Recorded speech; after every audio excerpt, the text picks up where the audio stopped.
Hello everyone, Koketso here. Today we're going to talk about the documents that you need from DIRCO after you have gone to DHET or SAQA, as has been, changed. And we're also going to talk about what you need to look out for in your contract. So as I promised last week, this week's video is going to be about the documents that you need, what you need to take to DIRCO, and what exactly it needs to look like. So I promised that I would show you guys what the documents look like, and that's exactly what I'm going to do today. So if you're watching and you haven't subscribed, you haven't, pressed that notification button whenever I upload videos, please do so now. I'm still learning how to, get around that, how to put it all on my screen so you can be able to see. So let me get to it. Okay. Before I went to DIRCO, I needed to go to DHET, Department of Higher Education and Training. And there I took with me my original degree certificate and 2 copies of the degree certificate. And it may vary if you're working with South Korea or any other Asian country, but from what I was told by the representative at DHET was that for China, you need 2 copies just in case. So I had my copies with me and I took them to DHET to get signed, to say that yes, Wits University is an accredited university that is recognized by the Department of Higher Education and Training. So what I got from the Department of Higher Education and Training was this. So this letter basically confirms that the University of the Witwatersrand is recognized by the South African Parliament and the Department of Higher Education and Training. From then, I also took my already mentioned 2 copies of my degree certificate that they stamped and signed. I took both of those to DIRCO, and what I received from DIRCO was this. So you have the ribbon here, okay?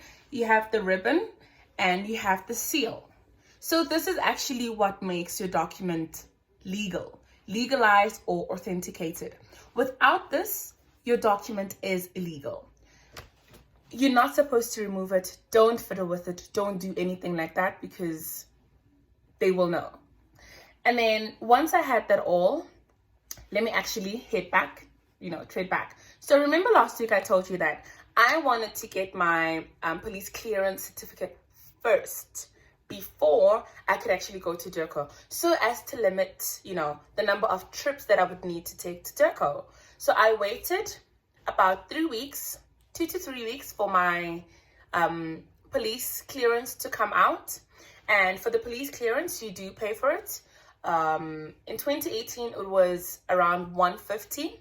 If I'm not mistaken, if I remember clearly, it was 150, and that's basically for the service because they need to take fingerprints and process it, check it in the system. So that's for services.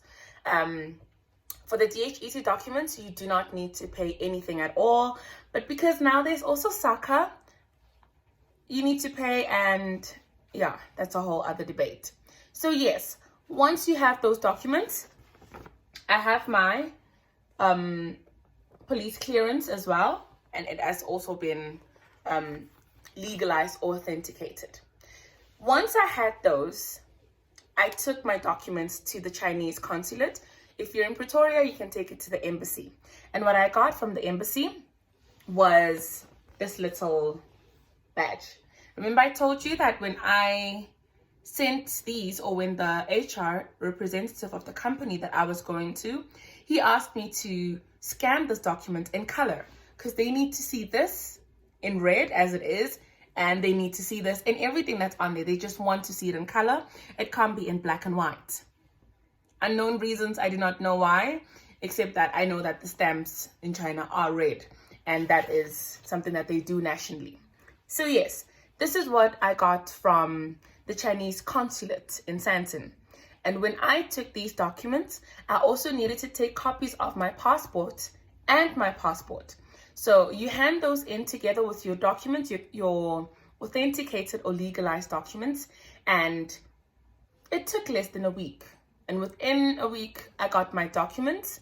And then that's when I sent these copies, what has been authenticated by the South African government, DIRCO, and what has been once again legalized or authenticated by the Chinese Consulate for the Chinese people to understand, or to merge the two legalized documents. So I have these two documents, and I sent it to the HR representative and the recruitment person, and yes, he took the process from that. So now I will head over to it.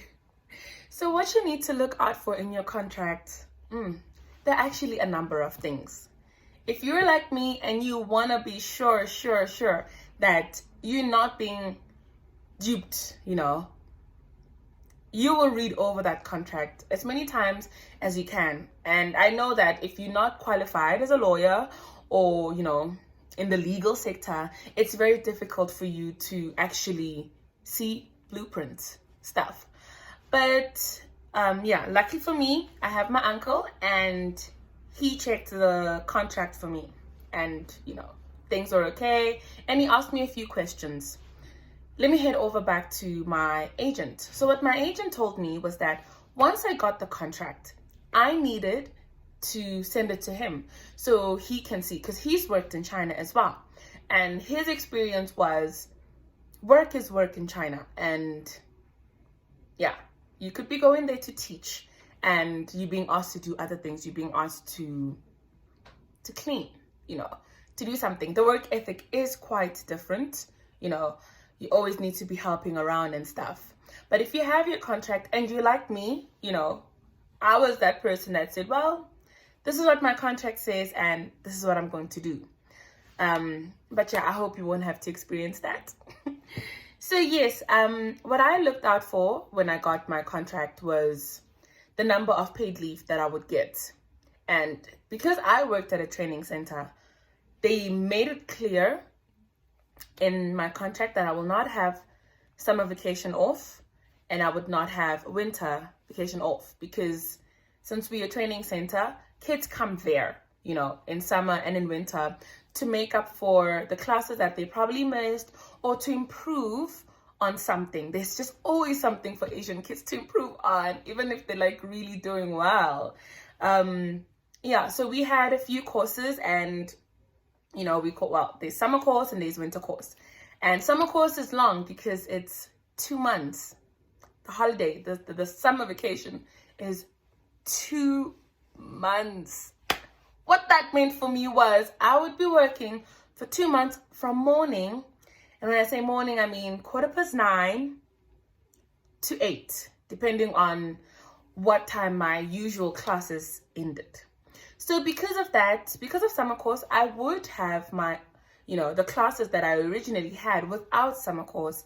And then because we usually started work at 2 p.m., that means now I lost my morning, because in the morning, the company used that time for me to teach summer course classes. It's hectic. I was like, what's happening? But I had to soldier on, and so you need to look out for such things, and know whether you'll be working or not. Otherwise, you'll find yourself in situations that are dire.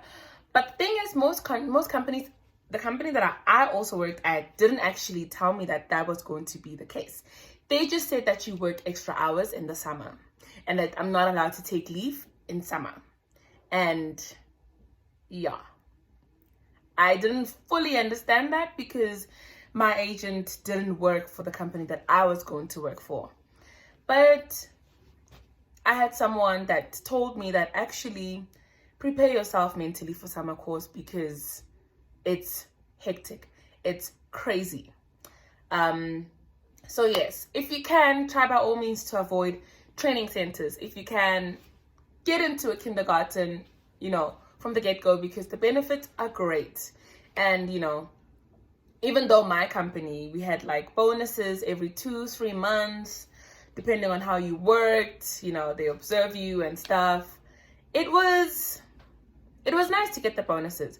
But, you know, the extra working hours for summer course, sorry for going back and forth, the extra hours that they said I would need to work for, they didn't pay for every hour. So I needed to actually get over 131 ACH before. So ACH was like actual teaching hours. I needed to get beyond or above 131 working hours in a month, not in the 2 months, in a month. And that's a lot. That is a lot. And, you know, where I worked, they tried, you know, sometimes to cheat the hours and people didn't always get above 131 because they would make you work so hard and you would actually miss it by 0.5. So what I did, I also need to work around the system. I noticed that that's, you know, what was happening. And I would work with the PAs, progress advisors. I'd ask them for extra classes. I'm like, I can't be working so hard and then miss the bonus by, 30 minutes? No, I need that money. I need that money. So yes, these are the things that you need to look out for. Make sure that you know what you're doing, you know your duties, you know, and it's clear between you and them that this is what you're going to be doing. Know your contract really well, like very, very well. Know what you do, know what you don't do. Understand it. Don't just let it be a contract that sits and, you know, because girl or guy, they will abuse you. They will abuse you if you don't know what you should and should not be doing. So yes, guys, that is it from me. And yeah, please do look at the links below. I've attached a few links for you to look through. Agencies, companies that will help you find good jobs, companies that will help you read through your contract and websites that you can look at to look for jobs in China or in Asia. Check the links out and be safe, guys. Know what you're doing. Don't get yourself in predicaments that you don't want to be getting in situationships. You know, get it, you know, right from the start. That's why we have videos like this, so you don't have to go through what we went through. Thank you guys for watching, and I hope to see you next week. Next week I'll come with more content, and I hope this video was very informative for you and that you've learned a lot from it, because that's the whole purpose. Thank you guys. See you next week. Bye.